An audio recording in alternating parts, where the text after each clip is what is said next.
Hi అండి. మనం టెంపుల్స్కి వెళ్ళినప్పుడు ఒక ప్రసాదం తీసుకుని వెళ్ళాలి అంటే చాలా తొందరగా అయిపోయేది ఏంటంటే గోధుమ రవ్వ కేసరి.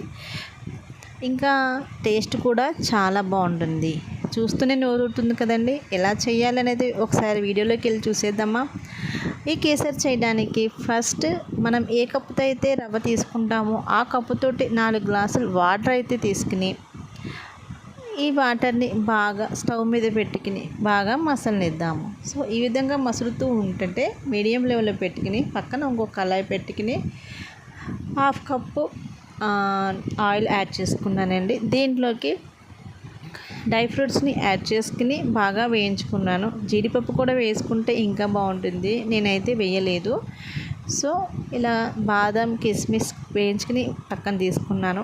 ఏ కప్పు అయితే వాటర్ తీసుకున్నామో ఆ కప్తో 1 కప్పు అనేది గోధుమ రవ్వ అనేది తీసుకుని మనం ఈ నూనెలోనే వేసుకుని బాగా వేయించుకోవాలండి.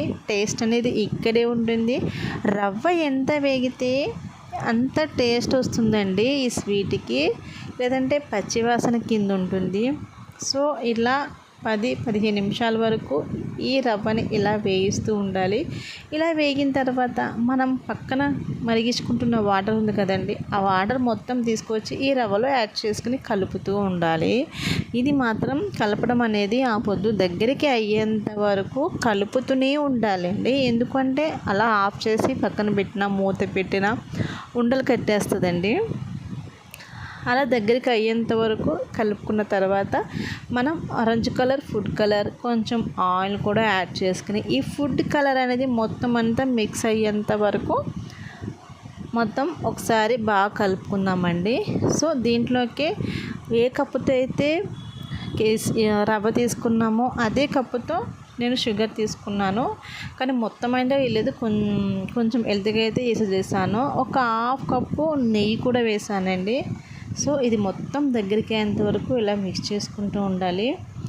ఈ స్వీట్ అయితే నేను చేసినప్పుడు చాలా బాగుందన్నారు, టెంపుల్లో కూడా చెప్పారు చాలా బాగుంది ప్రసాదం అనేసి.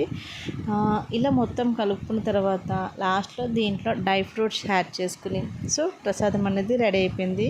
సో నా ఫ్రెండ్స్, నా వీడియో ఎలా ఉంది, నచ్చితే లైక్ చేయండి, ప్లీజ్ సబ్స్క్రైబ్ చేసుకోండి. Thank you.